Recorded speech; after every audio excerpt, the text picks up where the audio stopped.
I'm going to start naming and shaming individuals I can see still chatting in a second. How's the food, everyone? Good? Looks amazing. Thank you for local catering. So that is quite bright in my eyes. So in terms of technology today, I'm going to be using my thumb to do next slide. So that's on me. That's how I prefer to roll. But thank you so much for coming, everybody. Very, very excited to be there. For those who don't know, I'm Mick Lebinskas. I'm the co-founder of Climate Salad. I've been building technology for about 25 years. And as a dad of 3, I decided about 6 years ago that I was going to invest almost the rest of my life trying to work in climate tech solutions. And 7 months ago, I established this crazy thing called Climate Salad.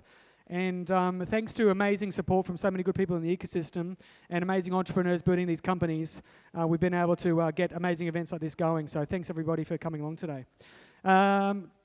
Next slide. I'm doing the thumbs up. Want to do Acknowledgement of Country. Thank you to, we'd like to acknowledge that we're I'm going to do this really badly. So, Budunrong, Boon, Warang, and Wurundjeri, Warang people of the Eastern Kulin Nation, the traditional custodians of this land, and pay our respects to the elders, both past, present, and emerging. Hashtag Mel Climate Tech 2022. Did I spell that right? That's good. So, add on all the socialness, whatever you young kids are doing these days. Share it around. What is Climate Salad? A lot of people ask that. No, it's not a restaurant selling salads, but maybe it will be one day. We're a network with a focus of boosting climate tech companies and across Australia and New Zealand, and we do that through tools, programs, and community support, and running things like this to bring people together and try to elevate and solve these problems. I knew really quickly once I started working with really, really smart climate tech entrepreneurs that there was no way I could be as smart as them. So I decided the best thing I can do is to help those companies succeed by helping them build teams, build products, get customers, and raise capital and grow to full scale. So that's what we're trying to do with Climate Salad, and hopefully tonight you'll meet some amazing companies in that space. We've got an incredible team, and a huge thanks to this team pulled it off. We've got an amazing advisory team supporting us. And a massive thanks to Charlotte, Jess, and Olivia, and Tanya for helping us get this going. And a huge thanks to Mackenzie, who came along as a volunteer tonight as well. So massive thanks to that team. And I want to give a round of applause to that team for making this happen. These things are really hard to do, and I really appreciate the hard work that the team have done to get into that. So again, we as a team work together to create the opportunities for these climate tech companies to go do the hard things of building technology companies and scaling them to the biggest possible solutions they can. So our mission is to facilitate massive global scale positive environmental impacts. And again, we do this by helping lots and lots of climate tech companies. We also want to go deep and help a couple of companies really get to significant scale. Again, we're 7 months old. We're still working out what all this is about and how we're the best we're positioned to do this. We've got a great momentum, and we want to keep growing and growing and growing. What we do for founders, we have lots of community support, again, tools. We've got a really active Slack community, and we have job boards. We do mentor matching. We work really hard to help them deal with the problems they're dealing with on a daily basis. Big focus on customers. The more we can help them grow by customers, that's one of the best things we can do. For all of our partners, we try to find other ways to bring other people into the ecosystem, whether that's as a customer, helping these companies solve their problems, whether it's lawyers or accountants or recruitment or AWS, Twilio, and Stripe with technology solutions. And we also work with a lot of government community groups to, again, try to understand what this new opportunity of climate tech is and how we keep growing it. This is my crazy map of what the climate tech landscape is, and I will not be going through it, but suffice to say, it's complicated, it interacts and overlaps, but we need to be working across all these different areas. We need to be have lots of solutions for all the different impact problems.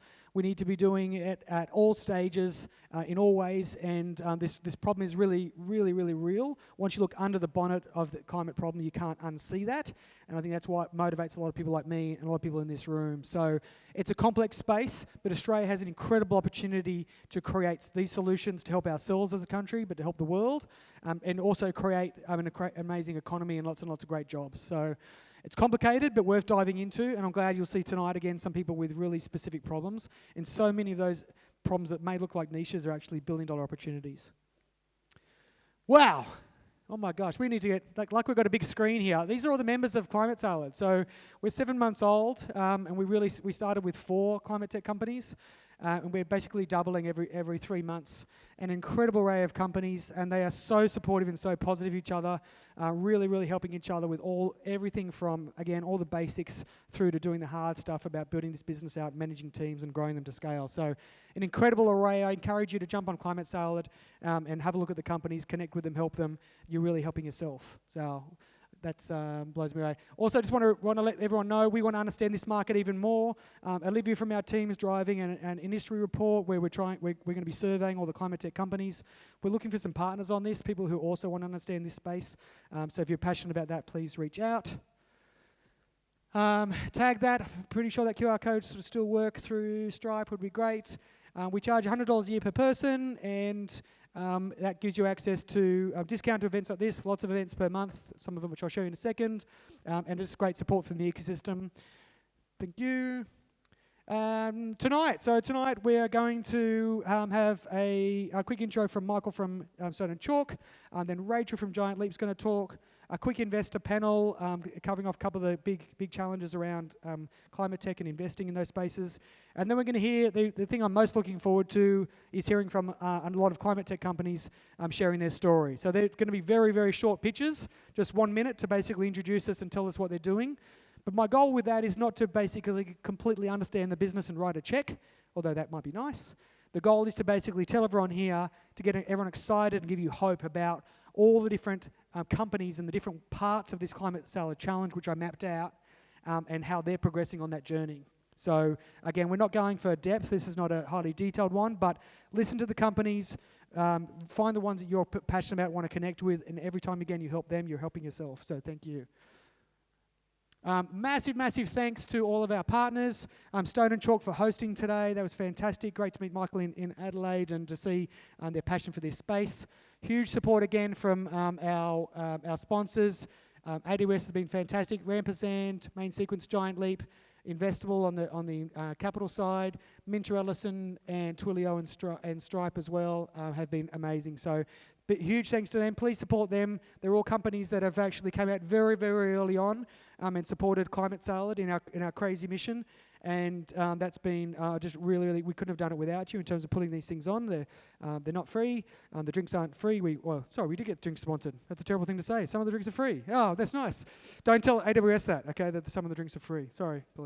Some of them are more expensive, though. So anyway, huge support from our founders. Thank you so much. And also, this is what we got for free, so thank you. V2 Foods, Fable, Organic Hill for Wine, Atia from the Food Divers, great deal. Circle Harvest is insect-based proteins, and Stomping Ground for beer. So huge thanks to those companies giving us some support. And next, demo room. So make sure you go around and see the companies today, and also you'll hear some amazing companies pitching. I think we might have, we'll come back to the pitching again, so make sure you go and see the demo companies. Yep. And now, whoa, that's an impressive photo. He looks like a mean guy. You've got to do the whole thing with your arms folded, please, Michael. Round of applause, a big thanks to Michael from Stone and Chalk for hosting us. Thank you. Can we possibly find another slide?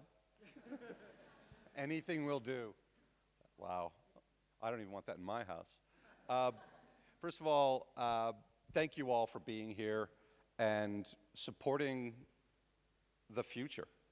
This is the single most important thing we can be doing for this planet, finding ways to solve problems in new and different ways so that we can basically make sure that we have a place for our kids to grow up in.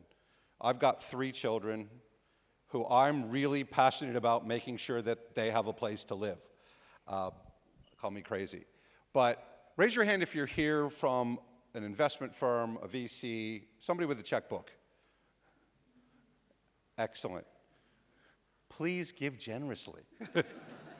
We really need your help. We've got some amazing people, I'm sure, to show you, and amazing technology and amazing companies. Stone and Chalk, as you probably know, started out as a fintech ecosystem supporter. We are now firmly and squarely in the emerging tech sector, and obviously climate tech couldn't be any more important.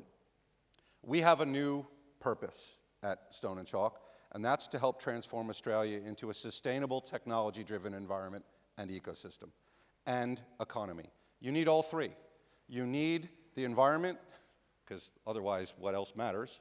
You need an ecosystem, otherwise it falls apart.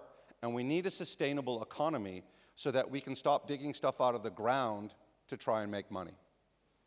There's just not that much coal or lithium in the world that will keep us going forever. We need to find something that's completely renewable, and nothing is more renewable and more free than ideas. Your ideas and your thoughts about how to make them better.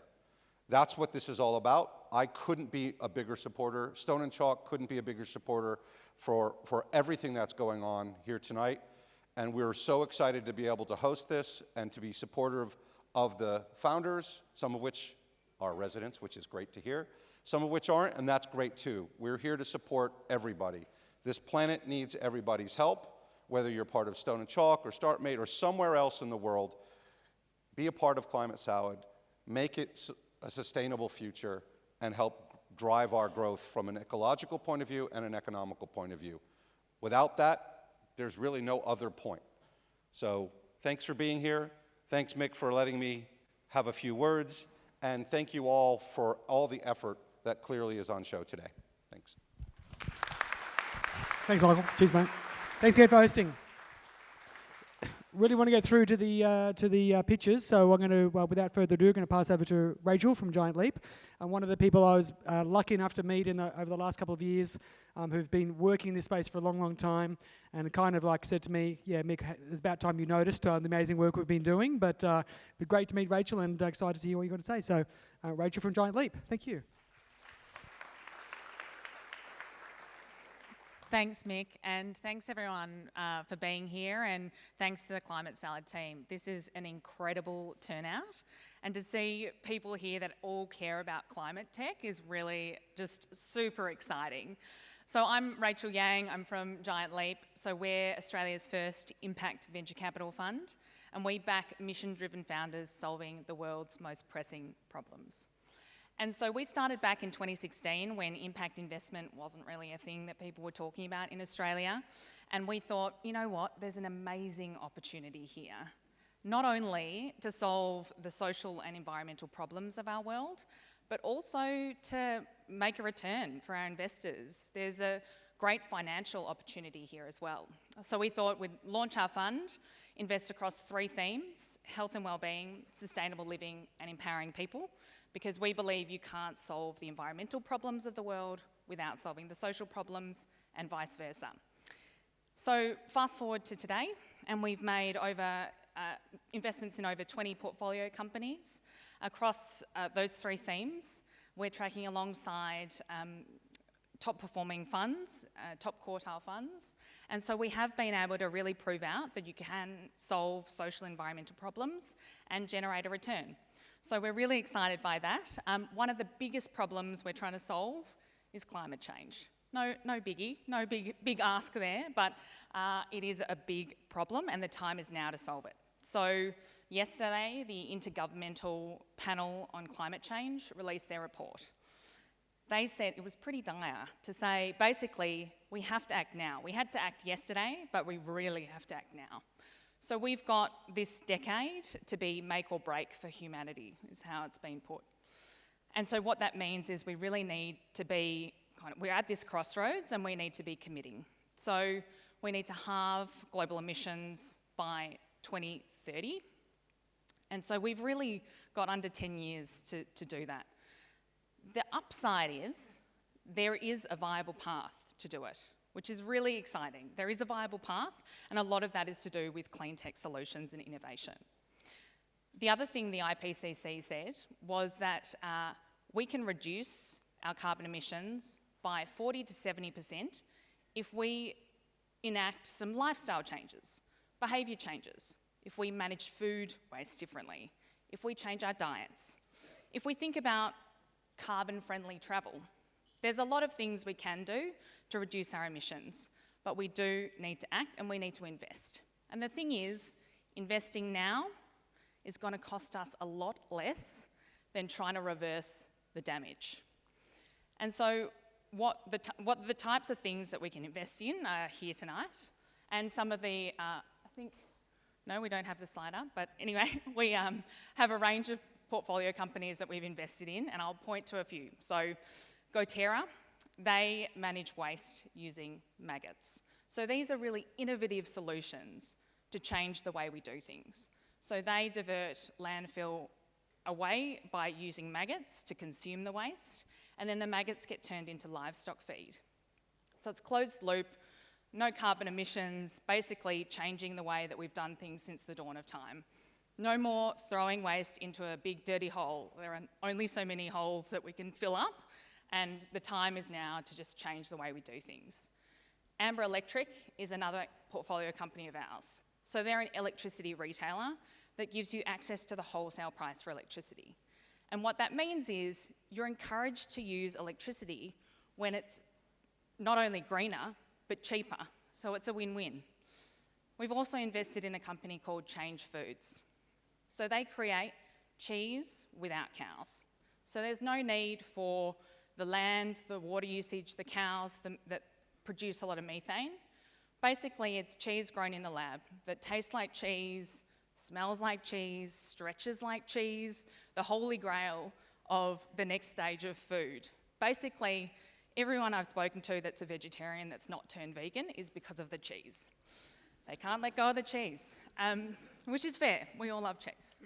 And so I think the thing with something like Change Foods is they've got technology where they can create this cheese using 5 times less energy, 10 times less water, and 100 times less land. It's pretty incredible to think about the impact of a solution like that. Now, we've done some analysis of our portfolio, led by the wonderful Charlie McDonald, who is in the audience tonight, so definitely go and chat to him about it. We've been looking at the average carbon emissions abated that we could think about and the way that we can target what we're looking for in our investments. So we look for an impact lock. For every dollar of revenue, there needs to be a unit of impact, whatever that might be for the business. Now, in the climate space, a lot of that is often carbon emissions avoided. And so for us, we're targeting for every dollar of revenue generated, there would be a kilo of carbon emissions avoided. Now, Larry Fink, the CEO of BlackRock, believes the next 1,000 unicorns will be climate tech companies.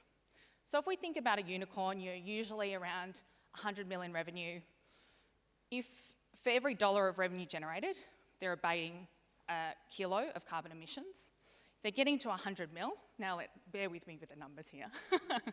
If they're getting to 100 mil, that's basically 100,000 tonnes of carbon emissions avoided in a year. That's the equivalent of 25,000 trees, or 25,000 cars off the road, or 1.8 million trees planted. So that's pretty cool.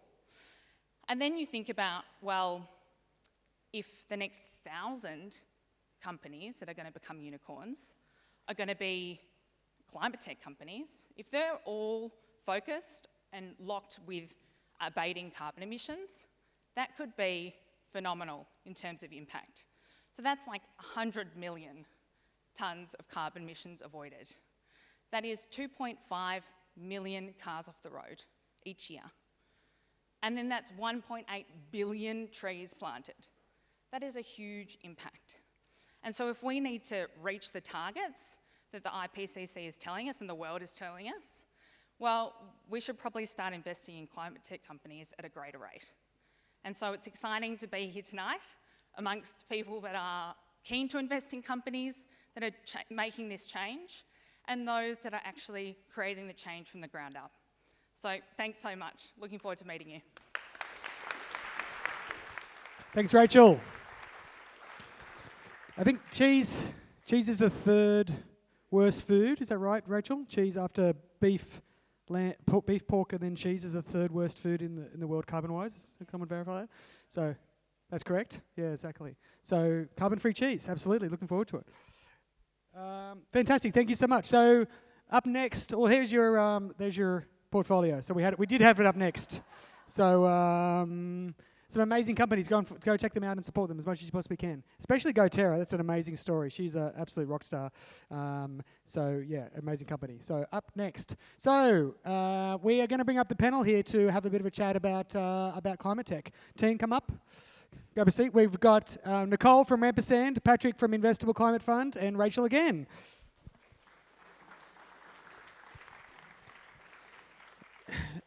Again, this is the most important people in the room are the founders and the teams running these climate tech companies, so we don't want to talk too much. So if you've got some questions, we might be able to do one or two. Try to keep it, broadly and interesting rather than why won't you invest in my company? But I'll kick things off. We've got one mic, we'll just pass it around. But what I want to start with, not necessarily what is climate tech as a crazy, because people ask that in terms of the pure definition, but in terms of the big problem, you're talking about, we've got extra mics. Thanks, Donut Talk team. Thank you. It's a massive problem. We have to do it now. There's absolutely no doubt about that. But so in terms of looking at that, so how do you actually choose what within climate tech you as a firm, like what can you do, what can you focus on as a company? Nicole? Hi, Mick. Well, that is actually a really interesting question, and it is something that at Ampersand we're trying to understand ourselves. More broadly, we are focusing across all the different, the spectrum of all different climate change opportunities. Where we see we can add a lot of value is we are a generalist B2B SaaS investor, and so companies that have software at their core, where potentially there is hardware that acquires some data, or there's other deep tech solutions, but software is at the core, that is probably where we see we can add the most value by supporting the founders, and it fits within our investment thesis. So that's the focus. Yeah, excellent. Patrick? Yeah, thanks. So we're a seed-focused fund. And we're across the whole spectrum in climate. We classify according to the UN. They've sort of specified 6 sectors that they think are the most important to decarbonize the next 10 years. So we tend to follow those, and they're kind of the obvious: energy, transport, cities and building, industry, food and ag, and forest and land use. But frankly, they're more classification tool, like if you fit outside of that, fintechs, et cetera, as long as they have a climate positive impact, we sort of look at them. And for us, the big thing is helping grow from seed to Series A as quickly as possible. And we're gonna have the greenhouse, which is this hub, which will help provide a lot of services to the climate tech companies and really accelerate that transition from Series to Series A. Rachel? So one of the things we look for, as I mentioned earlier, is that impact revenue lock. So for every dollar of revenue, there is a form of impact that's generated. And the reason for that is we want to see our companies scale, and we do want to see a return for our investors. And so being able to see that kind of growth trajectory and the potential impact that can be created from that is what we look for. We don't narrow in on specific sectors. We're sector agnostic. And the reason for that is we want to be open-minded, because there are technologies that who would have thought that we would have invested in effectively a maggot farm that's, managing the waste with Lendlease down the bottom of Barangaroo in Sydney. They're doing an amazing job. And had we been really specific on sector, we may not have actually ever met Olympia and the Terra team. So for us, it's being open-minded to the potential that's out there and the impact possibility we could have, particularly in the climate space. Yeah, and I think it's really interesting to see here. We've got an impact fund who's very open-minded.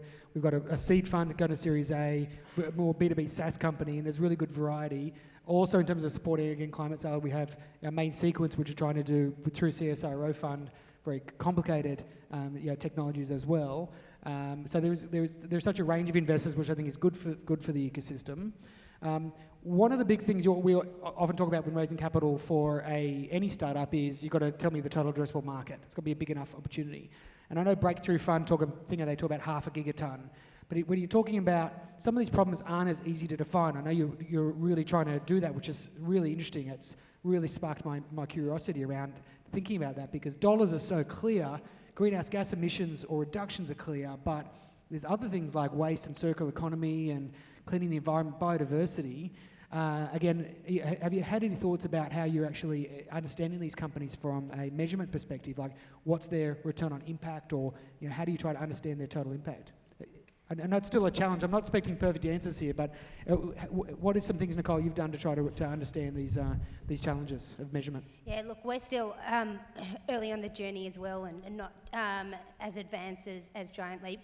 We're also an investor in GoTerra, which has been a great learning curve, and so what Olympia has demonstrated that ability to measure her reduction in carbon emissions. And so when looking at climate investments, it's really trying to push the founders to talk through, as they scale, how are they going to demonstrate the carbon reduction or abatement that they're able to achieve. And so that's really just having that open conversation, not as structured and measured as Giant Leap just yet, but I think that could be the gold standard to aspire to. Co-investors learning. So, yes. Patrick, at a seed stage, some of these companies might be like, so there's some things they're doing maybe not even measurable yet. So how do you get through that as a conversation with the team? Exactly. So not only that, but also we invest in 3 types of climate impact. One is direct, so that tends to be relatively easy. It's sort of how many CO2 emissions are you avoiding. Indirect tends to be harder. So for example, how much are you helping the grid accept more renewables, or adaptation, which is living with the consequences of climate change, in which case really hard to define. So we work with the startups, and also they're early, right? You don't want to burden them with lots of reporting, very complex things, and sort of saying it's going to be 0.5 gigaton in 10 years. Very early stage to sort of guess that. So we really work with them to establish a framework to understand what are the goals that they're measuring, and hopefully if they're mission aligned, then we're all sort of looking at the same characteristics and metrics that are important for them, and that will make them not only successful from a financial perspective, but also from a carbon reduction or whatever else they're doing that is helping the climate. Rachel. So we think very similarly to Patrick in the sense that we don't want to create a reporting burden for the founders. They're busy growing their business, and they're, busy changing the world. So for us to be asking them to really collect all this data that's not useful for them is not useful for us as well, because their success is our success. So we work collaboratively with the founders to come up with a primary metric. So what is that impact lock kind of metric going to be? And sometimes it's straightforward, sometimes it's not. With things like, I'm thinking about our portfolio companies is Amber Electric, thinking about shifting usage to a time when renewables are on the grid. That's not just a straightforward question to ask. But if we work with the founders to work out what makes the most sense for them and what they're measuring and how we can think about that to then translate that into carbon emissions avoided, then it's practical for everyone, and then they can use it as well to demonstrate their impact to also attract more customers. We've seen PowerShop, unfortunately, with the acquisition by Shell, that put a lot of their customers off because they felt people were joining them because they wanted to be mission aligned with their electricity company. People are making these choices now, so to be able to demonstrate your impact is helpful for these companies as well. Amazing. Do want to get to the founders, but is there any founders now have questions for these investors?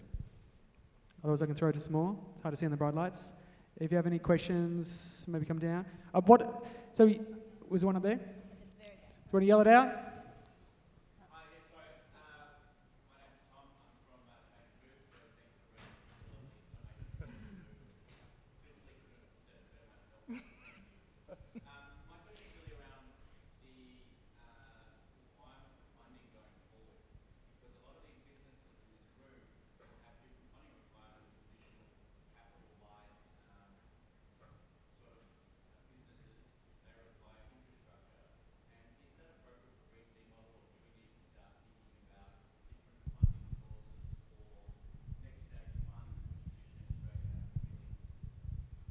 So great question. Everyone hear about capital requirements of some of these harder tech companies. GoTerra, she can't put her maggots on an AWS server, and not yet, but they're working on it. Maggots as a service, I don't know, but some of these Illumins, some of these others are actually much harder tech. And Australia hasn't been great at those B's and C's. What's our thoughts on our ability to go and solve them? So I'll start with Rachel and go across. Sure, it's a really tough one, and I think people, especially in the VC space, are not used to the capital requirements of some of these climate tech companies. But I think in order to create the change that we want to see, we do actually have to start thinking differently about investing in potentially more capital intensive companies, but thinking about kind of mindset shift to scalability. Is it capital intensive and then infinitely scalable? How are we thinking about the capital investment that's required? I think we just need to shift slightly, I think, as a collective in the VC world about what we're prepared to invest up front. And I think there's probably some other capital as well that can support. So I know there are government grants, etc., that can help support, but I think really where the shift is going to happen is going to be in the VC and investment space where people need to think differently about it. Patrick, from seed to Series A is a big step, some of these companies. How are you thinking about that in terms of preparation and helping them get through that step? Yeah, and so we're quite comfortable with capital intensive, deep tech, those kind of types of companies. Partly from seed to Series A is what are the milestones that will enable you to achieve kind of that next raise and sort of be able to demonstrate to those investors that you've got kind of traction on either customers or the product. But then I think there's been a lot of change in the market, and there's a lot of capital available from strategics, from later stage VCs, from infrastructure investors who are really, really wanting to come into this market and are dying to get sort of those more capital intensive opportunities. There's also a whole bunch of different models that are available of licensing technology instead of deploying capital yourself. In terms of debt, it is becoming more and more available. So I think there's a range of solutions that are available depending on the company, the circumstances, and the desires of the founders. Depending on what you want to do with your business, there's a whole bunch of options. Nicole, I know Rampersand does an amazing job of helping these companies look globally and also build relationships with investors globally. So in terms of that capital, companies like GoTerra, does that just increase the stakes, or you need to find new kind of investment partners potentially for these more intense companies? Yeah, I think with the smaller funds, Rampersand, we're currently raising a fund that's sitting at $40 million, and Giant Leap's in a similar space as well. It is hard to invest very large checks into one company. We have to take a portfolio approach into this high-risk asset class. And so I think there needs to be potentially some bigger funds that are allocated, differing sort of non-dilutive access to capital as well, that different founders need access for high cost, upfront cost companies. So I think there potentially is a mind shift between the way the VC model works as well as the amount of capital the funds actually are able to access. Fantastic. We're going to get onto the pitches now, but what I'd love to just a quick fire round. When you're hearing someone elevate a pitch tonight, what's the one thing that you're listening out for which makes you go, I'm going to track that person down? Rachel? The one thing is the problem that they're solving then results in people wanting to actually pay to solve it, and so that there's a market opportunity there. So there isn't a need for education of a market in order for that solution to be purchased. Got it. Patrick? The passion of the founders. Got it. Excellent. Nicole? I think about the size of the opportunity. Okay. Got to be a big size of opportunity. Fantastic. Round of applause for our investors. Thank you for the support. Investor panel. So what we're going to do now is do some founder pitches. Anyone who'd like to tell their story, We've got a 1 minute pitch coming up. We'll jump to the next slide. Anyone wants to pitch, jump down here. I think Jeff's eager to go. He's got a front seat here. He's going to get to go first. Anyone else who wants to pitch, come form a line down here. We're just going to go one after the other. I want to hear as many good stories. Just jump to the next slide. Can someone tap that next slide for me?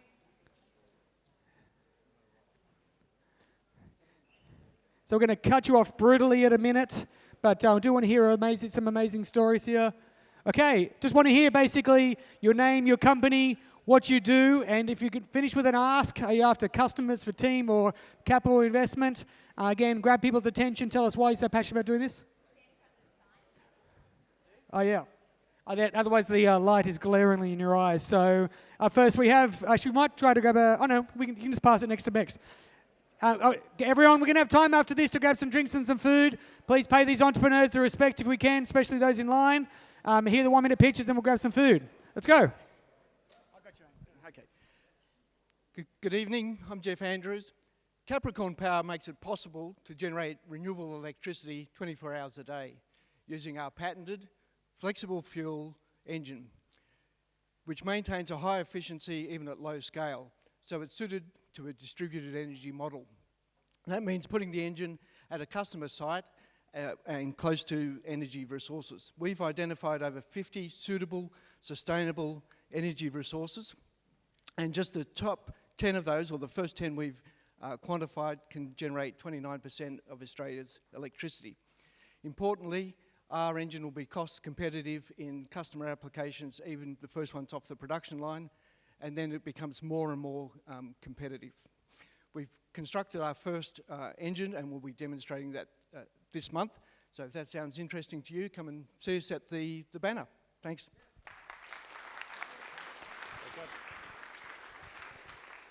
Okay. Hi everyone, my name is Julian. I'm CEO and co-founder of Solstice AI. I'm here with our CTO Peter and our head of research Manisha today. We're passionate about getting more renewables into the grid. So in Australia, we're already doing a pretty good job. We have the most solar per capita in the world. And more than 1 in 4 homes in Australia now have solar, and that's fantastic. It's great news. But all the solar actually can cause a lot of problems. Too much solar makes it really hard to manage the grid, and it brings a lot of instability to the energy market. And if we can't solve these problems, then we risk that we won't be able to get more and more solar, the amount we need to reduce our carbon footprint. So we're addressing this problem by working on the forecasting aspect. If you can better identify and forecast where all the solar PV is and how much it's going to be generating, you can solve a lot of these issues. And we've developed an AI model that actually finds all the solar PV and overhead imagery. We've got a proof of concept for Perth. We've identified every single solar panel in Perth. Come have a look at our demo, pick an address. We'll show you how much solar there is. I was going to say the other thing we're looking for is we're looking for interesting client projects, and we're really keen to hear what kind of projects, how we could use this and demonstrate the value of the technology. Thanks very much.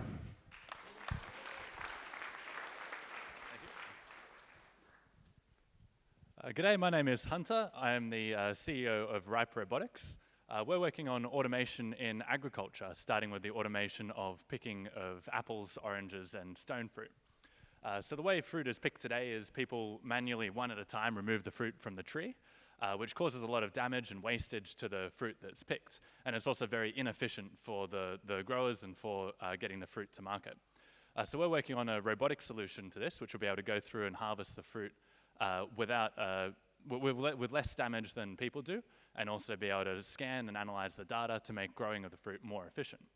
We're a team of 4 at the moment, and we raised a small seed round last year. We'll be raising again later in this year once we've proven out the early commercial viability of robotic picking. Thank you.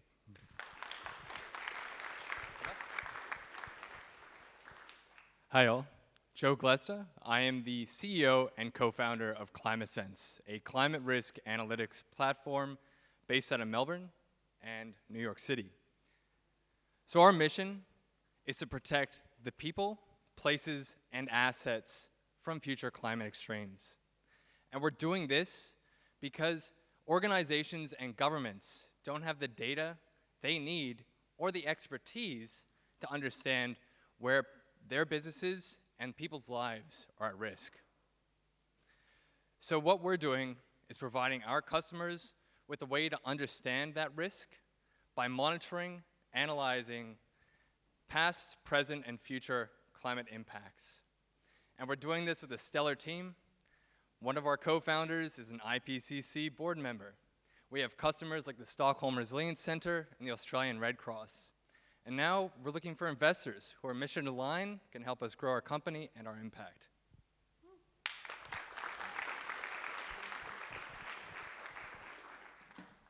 Hi there, my name is Kirsten. I'm a co-founder of DesignerX. We're the world's largest peer-to-peer dress sharing platform with over 30,000 listings on the platform, listed by over 6,000 dress owners around Australia. And we enable consumers to really thrive on their own in the circular economy. And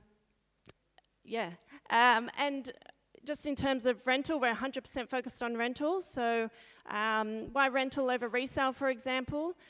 Some of our dress owners have rented a single dress over 30 times over. So that's reached 30 times more consumers than resale or the linear consumption model. And rental saves 3 times more carbon emissions than the traditional linear consumption model and 2 times more. Am I over? Okay, that's fine. We're launched in Australia and the US. We're looking to expand into the UK and Europe. We're raising capital soon, so anyone interested, love to chat. Thanks.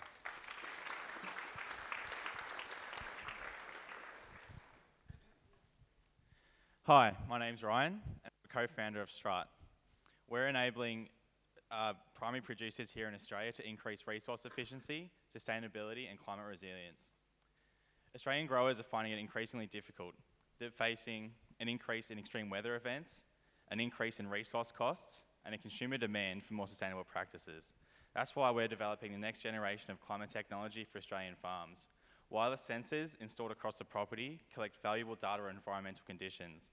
This data is fed into our online dashboard where it enables real-time decision-making so that precious resources such as water are used where and when they're needed. We're also partnering with we're based in Geelong. We're partnering with Deakin University to develop low-cost carbon capturing monitoring systems that can be used on on-farm water bodies and coastal wetlands. We're interested in raising a seed round this year, and we're also looking to partner with more growers. So if that's you, we'd love to have a chat. Thanks. Hello everyone, my name is Molly. I'm the CEO of Fully, and this is Clinton, the co-founder. Well, you know how in the race of saving the planet, everything is going electric. However, there is a laggard segment of engines still being powered by a jerry can. Our solution we bring you today is Fully, which is your electric fuel can of the future. This, if you think of it, is like your large Makita that will power all your products. We, so far, have built a prototype that some of you have played with today, and we are in the market raising capital to bring our prototype into production and get our initial products to our pre-order list. So please, investors in the room, invest in us, and we'll present you Fully, your fuel can of the future.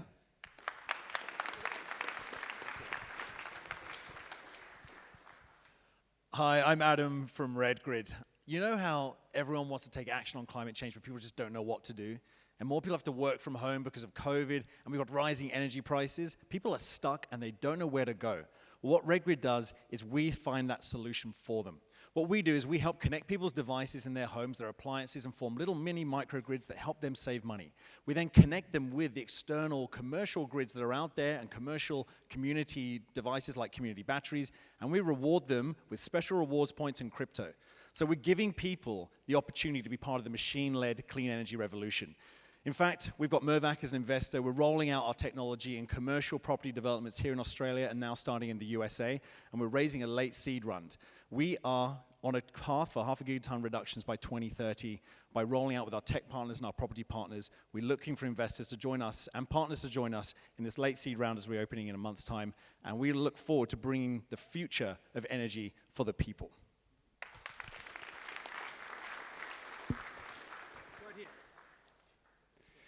Evening, everyone. My name's Cameron. I am the CEO and co-founder of Illume Energy. At Illume, we are unlocking rooftop solar for apartment residents, a section of the population that historically have been left behind in the renewable energy transition. And we do this by building the SolShare, which you can see over here, which is the world's only piece of hardware that allows a single rooftop solar system to be shared by multiple units within that building, all behind the meter. So we build this product here in Melbourne and we sell it across the world. We have operations and installations across Australia and in the US and the UK. We've raised over $9.5 million and have grown to a team of 28. But we need more people.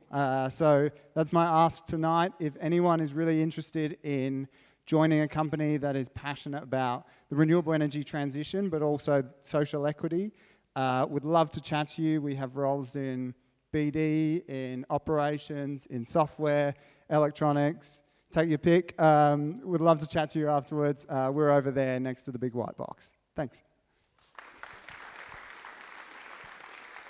Thank you. Good evening, everyone. In Victoria alone, we send 1.52 million tonnes of organic waste to landfill every year. That equates to $1.21 billion in lost revenue. My name is Amanda Morgan. I'm one of the co-founders of Fungi Solutions. We are a social enterprise that supports communities to generate revenue by taking in their organic waste resources and transforming them into sustainable products using mushrooms. Our micromaterial solutions are low impact, they're insulating, they're low cost, they sequester carbon, they're fully compostable at the end of use, and they take just 7 days to grow. We are ready to establish microcycling facilities wherever there is waste, and our mission is to create circular economy opportunities Australia-wide. We've just raised a round of seed funding and we're seeking our next round of investment. So if you are an investor or a community member that has waste, please come speak to us. We'd love to have you join us to transform waste into growth. Thank you so much.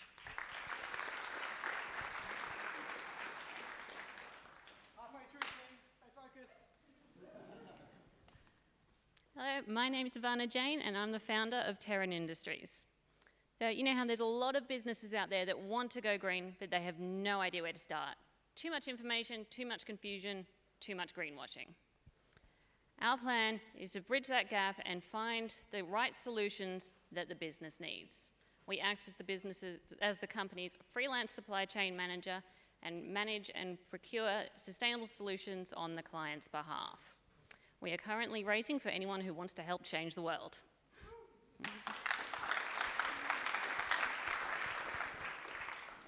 Hello. Green hydrogen is key for a net zero and sustainable future. You may not know though, current hydrogen is made from fossil fuel, 99%, so it's not green, and it's still very expensive to actually store and transport. My name is Kirsten, I'm a co-founder of Hygiene Renewables. Now we make green hydrogen using biomass with an engineered biotechnology solution. Even better, we actually make the hydrogen when and where it's needed. So we don't have to store and move it to the end user, making it green and low cost. It's a perfect solution. Now everyone with excess biomass waste can make hydrogen. In fact, if we were to use all of the wheat straw globally, we could replace half of today's fossil fuel-derived hydrogen. It's 45 million tons, so this is huge. Imagine what we can do with food waste. So we're looking for a seed capital raise to grow our commercial team, scale our tech. And if you're interested in helping us to unlock this massive potential of biomass and drive the race to net zero, please reach out. Thank you.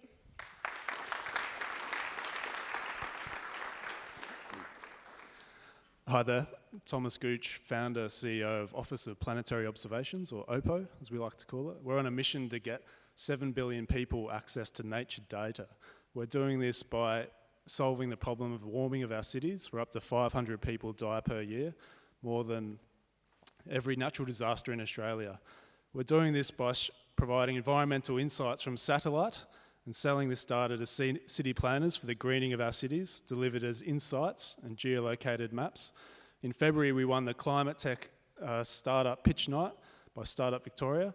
We're a partner of Microsoft, and we've just been to Saudi Arabia, sponsored there for the Global Entrepreneurs Congress, where they're greening Saudi Arabia, planting 10 billion trees by 2040. We're raising capital, so please contact us if you'd like to speak further. Thanks.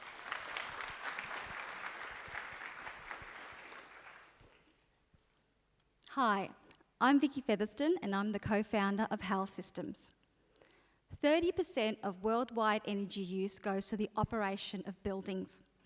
And in commercial buildings, 40 to 50% of the electricity used goes to heating and cooling. We at HAL Systems have developed a predictive climate control technology. Our system uses forecast weather data to make predictions about how a building will behave. We take active control of all the heating and cooling equipment in a building to make real-time energy savings. Our sophisticated working prototype has been operating on our site and has gathered years of data proving it can make energy savings. We are working with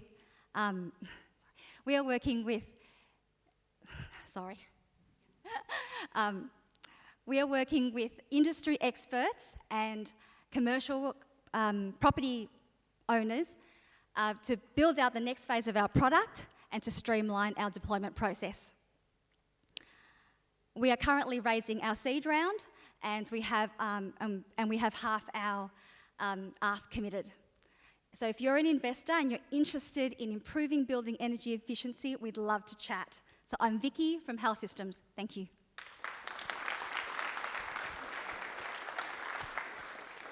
Hi. Everybody requires 1,000, 10,000 images to build an AI engine. We can do that with 50, because everybody else is confusing the AI with different backgrounds and different lighting. We have clean images, and this makes it possible to build high-accuracy AI engines that go beyond human accuracy. Right now, 50 devices are being used in India, where 30% of the fish is spoiled on landing. We can look at the eye of a fish and decide when it was caught. We can grade tea. We can assess humidity. We have enough plants. We are growing. We believe that we can democratize AI so everybody can build their own AI assessment. The relevance to food waste is 30% of food is wasted.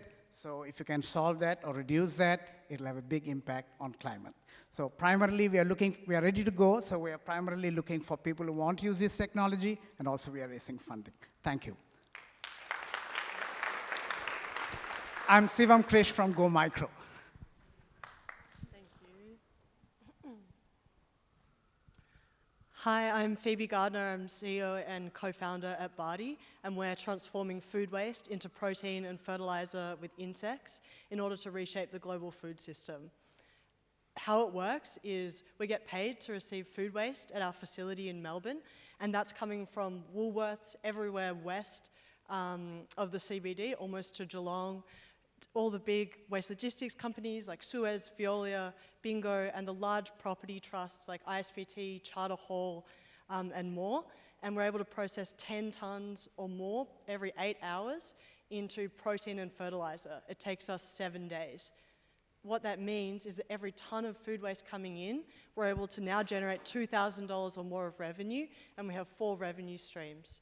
So that's the tipping fee of the food waste coming in, the protein that's now going in to replace 100% of meat in dog foods, and we've got big trials in aquafeed to replace the unsustainable fish and soy meal going into the fisheries in Tasmania, but also up in Brisbane as well, and also our organic fertilizer. So if you're eating lettuce leaves or heads that are in the major supermarkets, they've been grown with the fertilizer produced at our facility, and some of the berries as well. And you can also find it white labeled into a whole range of the garden space now across Australia.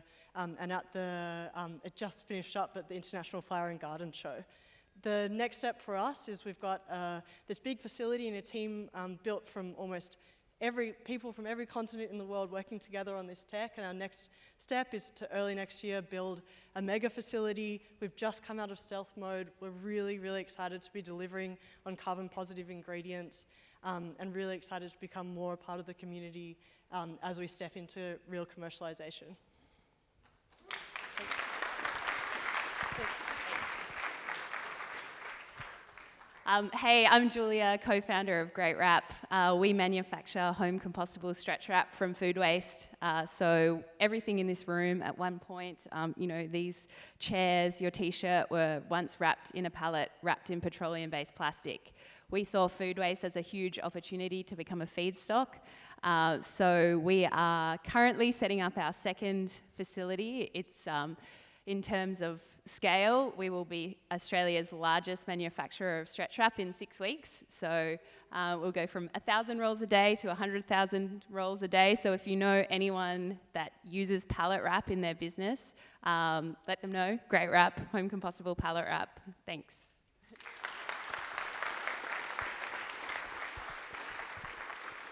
Hello, my name is Kemi, and I am a co-founder at New Leaf, well, now Neophilo.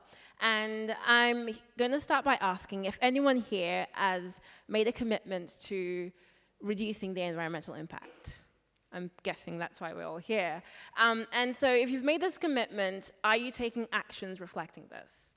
And if you are, that's great. We want to help you take your commitment further with furniture. And so we are a team of 5 ambitious university students envisioning fully sustainable and circular communities with no plastic waste. And we aim to do this by collecting your plastic waste and transforming that into modular furniture. And we propose that our beautiful designs will transform your space into becoming more sustainable and joyful. So you can find us on LinkedIn and Instagram. You can also follow, you can also subscribe to our newsletter. And at the moment, we're trying to de-risk some of our assumptions. So please check us out, complete our survey, and share with your networks. And lastly, I want to end by asking if 20 people in this room could give us $1,000 each, that will enable us to build our prototype and share our mission with even more people. Thank you.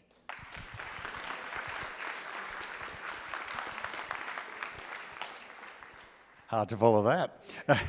Charles Foster, IQ Energy. This beautiful environment, enjoying climate salads, hospitality. You may not want to go where I'm going to take you. Okay, let's think about the smelliest, smokiest dump that you've ever seen on TV, or perhaps you visited. Little kids scrabbling for waste, trying to make some money, finding some valuables out of that space. That's the problem, and that's a climate problem as well as a waste problem. So we produce equipment. So now roll forward. On the right of us is an organic processing facility. We're in the middle doing thermal treatment of waste, and on the left of us is a greenhouse facility. So out of our product, we thermally treat waste. We can produce an oil, which produces as revenue. Take that plastic back to oil. That goes back into virgin plastics, necessary plastics. Ash goes into the greenhouse. Water goes into the greenhouse. CO2 capture off our stacks goes into the greenhouse. So we then take that and produce an ecosystem that provides employment. We've got revenue to make that financially viable, even in countries where there isn't a tipping fee or a gate fee to support this sort of stuff. And so we can actually round that out and produce an ecosystem approach which will give employment, value, health, and other benefits into that community. So where are we at? We're about to turn our first machine on in Victoria, if the EPA blesses us with an approval in the next few weeks, which we trust they will. And then we're looking to what comes next. And where we want to go, we're looking for debt funding solutions because we want to offer our equipment as a subscription or a leasing option so that people can afford to get in there without having those huge CapEx costs. Thank you.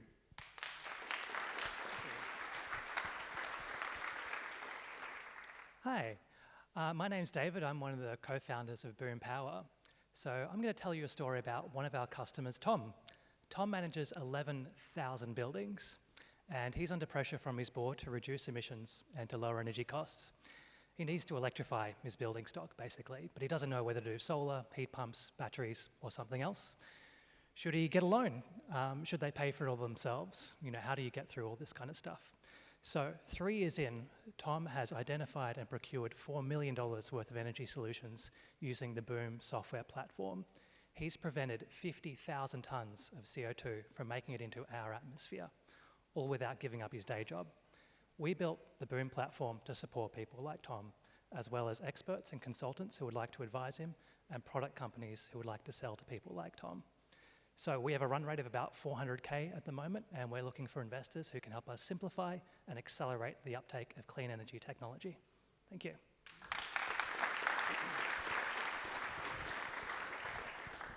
Hi, I'm Ivan from Unicorn Pack.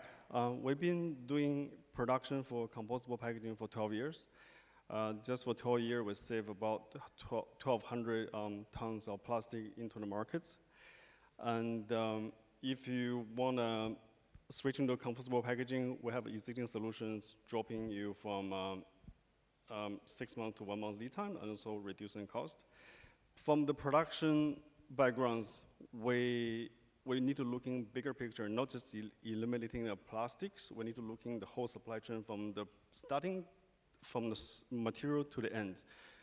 So we've been working with clients. Now we're gonna having a goal-based supply chain solutions. We work a lot with our existing clients. So if you want to reduce a cost, we have a solution. If you want to eliminate plastic, we have a solution. And if you want to carbon neutral, we have a solution as well. Thank you.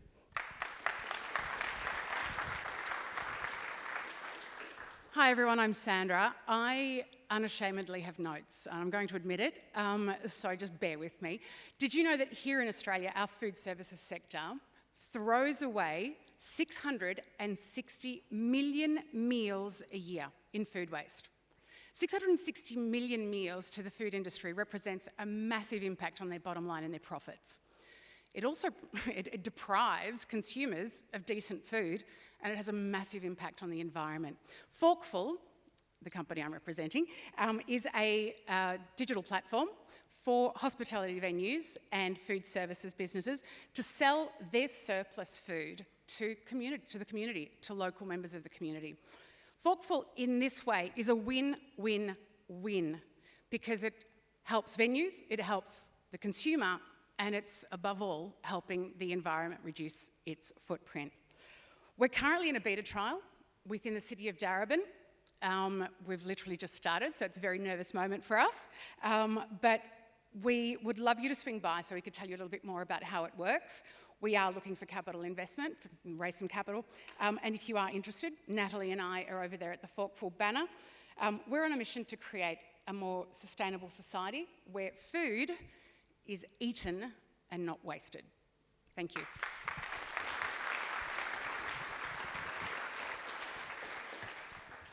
Hi everyone, I'm Priska and I'm the founder of Bear Soap. So did you know that average your household uses about 60 bottles of hand, body wash, shampoo and conditioner? Now imagine that this product is 90% water and only 10% active ingredients. So what's happening is we are shipping just water across the globe and causing a ton of carbon emission and plastic waste. I mean, at a point where we can go to Mars and we are going into the metaverse, and yet this everyday habit, or everyday actually routine, is creating a lot of carbon emission and plastic. So we have taken the water out of this and crystallized only active ingredients into a very small sachet. If I got one here. Into a very small sachet. So what you do is just add your tap water at home and you have your soap, and this actually goes into your garden and is compostable, because there is no reason why we should be shipping water across the globe. It's a precious commodity, and we believe we have an opportunity to change the world, because imagine how many people are doing this every day and how much emission we can actually reduce. Thank you.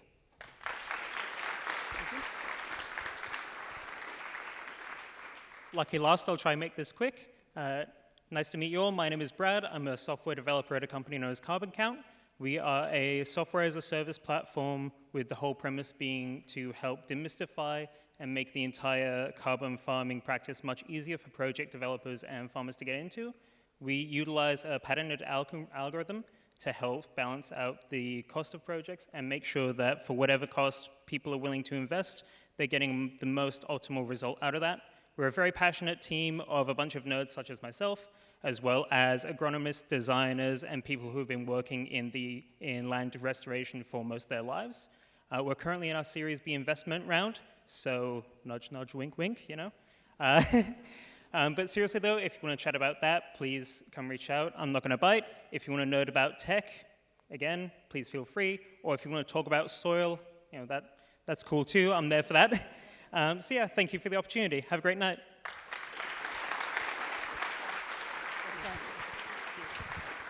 Soil. Go talk to Brad about soil and geeky stuff. Wow, how incredible was that? Round of applause for all those pictures.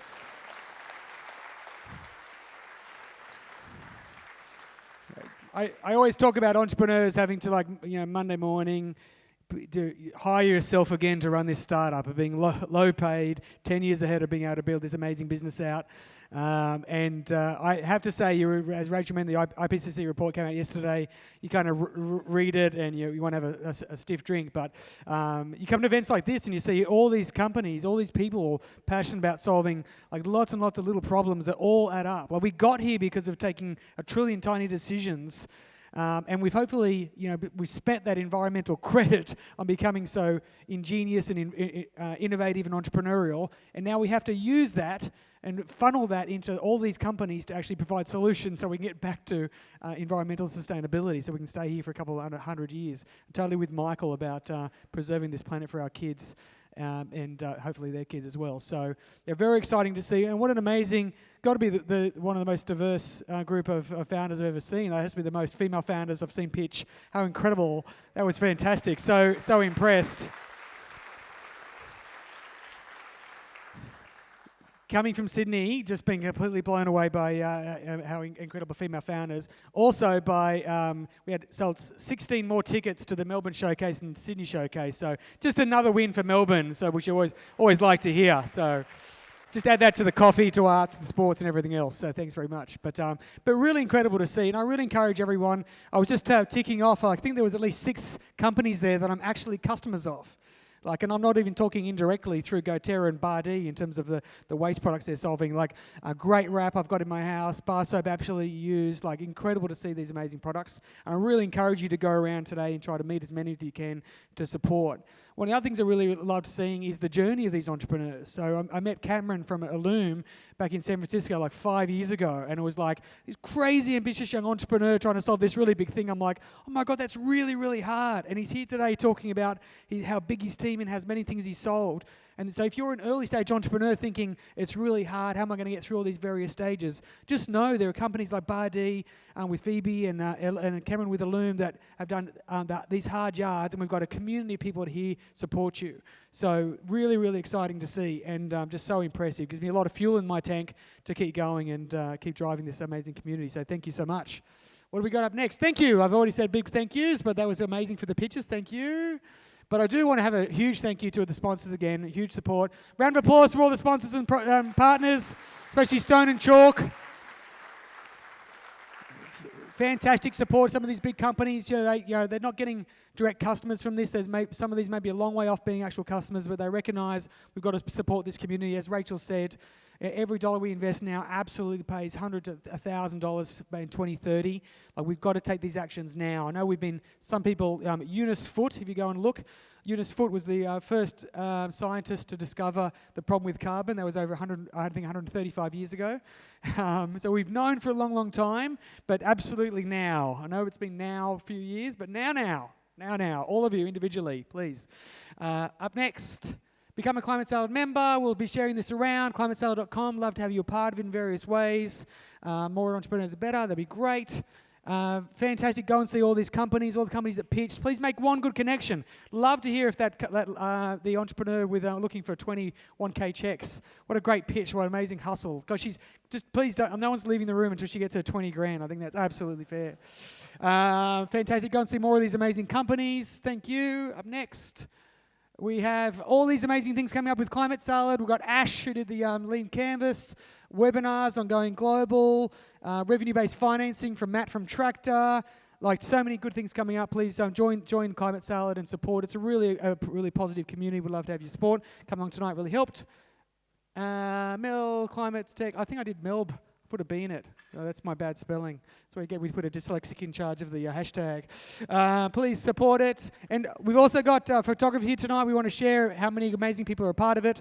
So come stand now on the red circle in front of this. We'll get the other sponsors across. Rampersand taking just way too much of the branding, Nicole. Come on, yeah. Have to bring the other banners over. What else next? And that's it. Thank you so much for coming along tonight. I really appreciate it. There's lots of food.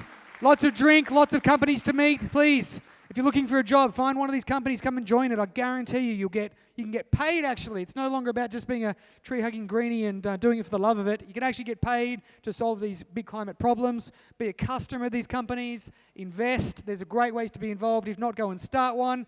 Thanks for coming, Stone and Chalk, for hosting. Great to see everybody today. Have a great night, and we'll see you all soon. Thank you.